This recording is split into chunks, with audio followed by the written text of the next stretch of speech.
This is OpenNMS 101 again, Module 12, Part A, Threshold Concepts. OpenNMS Threshold Concepts documentation is found in the Horizon Operations documentation in the Deep Dive Thresholding section. From the documentation, CollectD gathers and stores performance data from collectors. This is the data against which Horizon evaluates thresholds. Thresholds trigger events when specific values are met, and notifications and alarms can be configured for those events. There are 4 types of thresholding. High thresholding applies when a metric value meets or exceeds a threshold value. If a rearm value is configured, then the threshold does not rearm until the metric drops to or below the rearm value. High thresholds can be applied to bandwidth or user count metrics. Low thresholding applies when a metric value drops to or below a threshold value. If a rearm value is configured, the threshold does not rearm until the metric rises to or above the rearm value. Low thresholds include available disk space and available memory. Absolute change thresholding applies when a metric value changes by a threshold amount. An absolute value threshold might be the signal quality change in a fiber optic system. Relative change thresholding applies when a metric value changes by some threshold percentage. A relative change might be a rise in disk use by 50%. By default, high thresholds are tied to the high threshold exceeded event, and high threshold rearms are tied to the high threshold rearmed event. Low thresholds are tied to the low threshold exceeded event, and low threshold rearms are tied to the low threshold rearmed event. Absolute change thresholds are tied to the absolute change exceeded event. Finally, relative change thresholds are tied to the relative change exceeded event.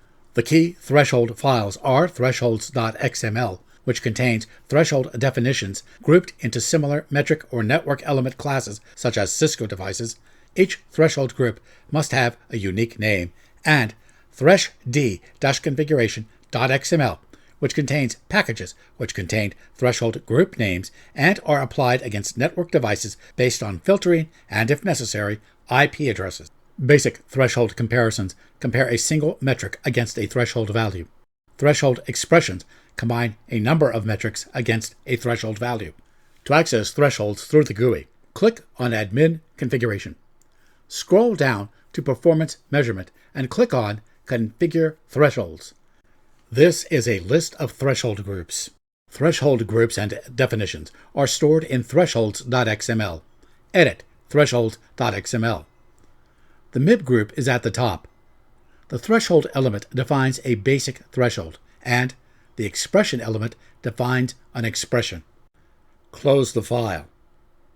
A list of threshold groups can be found from the command line using the grep command shown. This list should match the GUI list previously presented and the one that follows.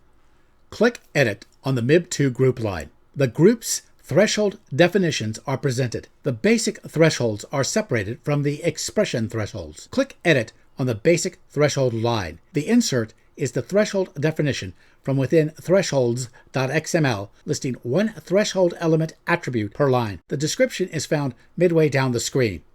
A description is not necessary, but can be very helpful. The type is high. The DS type is node, meaning that a node level metric is being tested. The value is 1.0. This is the threshold. The rearm value is 0.0. The trigger is 1. The metric value need only match or exceed the threshold value once to set off an event. The filter operator is OR, but there are no filters to worry about. DS name is the name of the metric.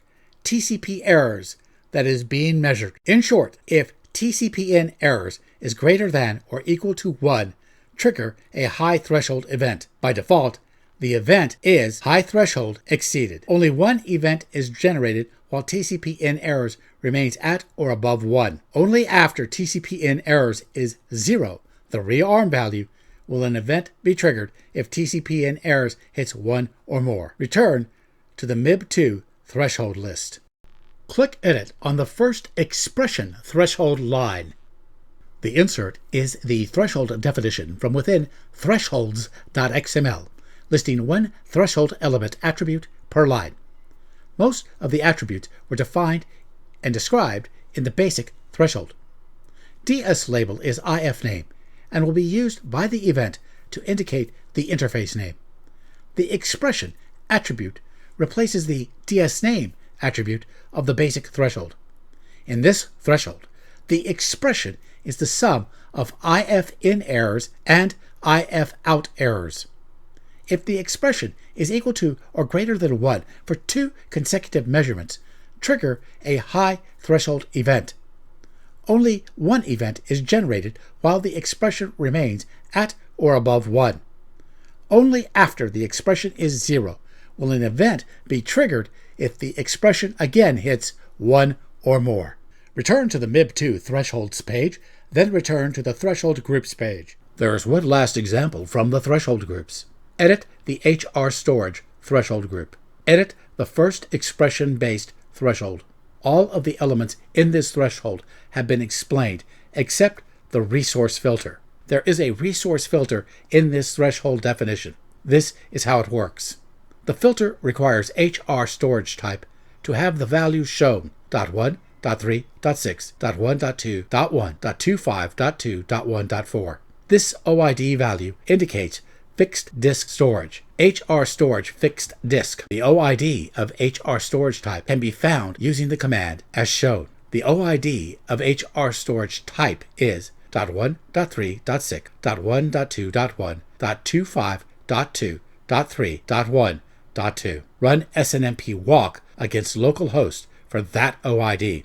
The return set of values does indicate a number of entries with the filter value. Perform another SNMP walk against the same OID, but remove the last dot digit.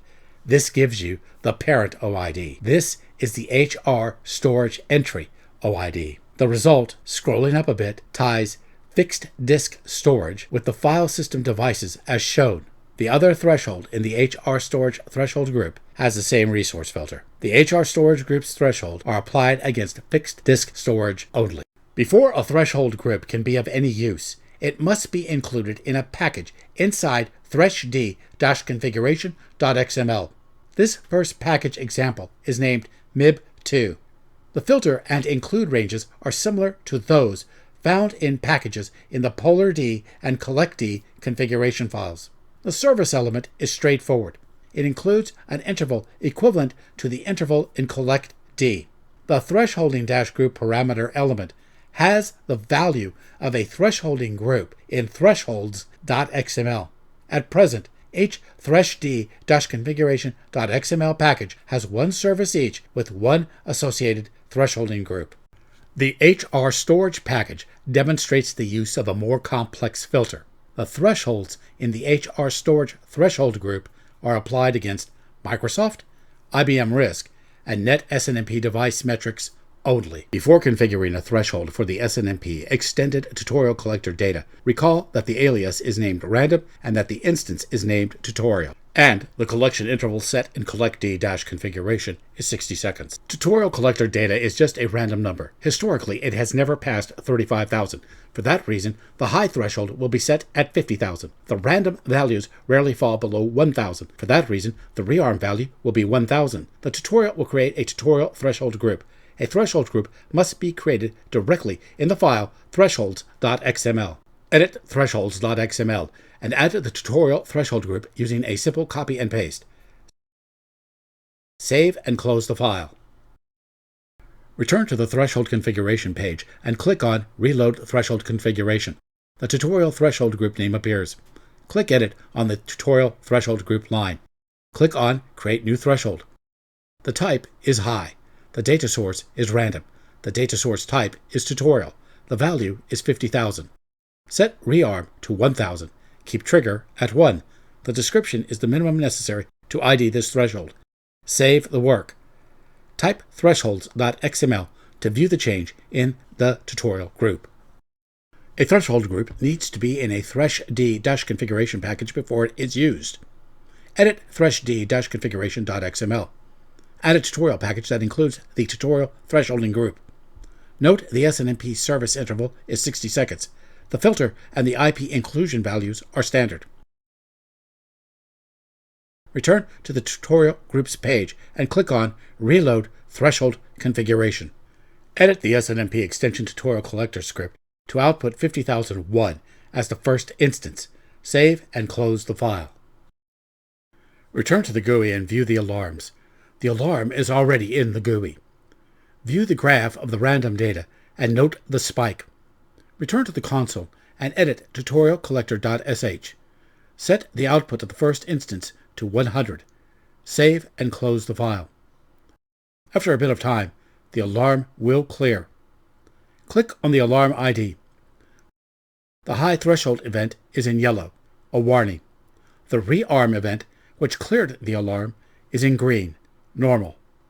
This is the basic how-to of creating a threshold with rearm. But there is room for improvement. To understand the problem as relates to this tutorial threshold configuration, replay breaking and rearming the threshold using the first instance's data. Edit tutorialCollector.sh and set instance 1 to output 50,001. Return to the alarms page and wait for the alarm. After the alarm, return to the console and edit tutorialCollector.sh, setting instance 1 to rearm the threshold with an output of 100. Return to the alarm page and wait for the alarm to clear.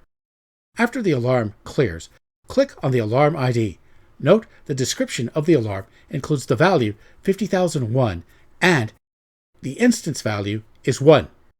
Return to the console and edit tutorialCollector.sh and set the output of instance 3 to 75,000. Return to the alarms page and wait for the trigger.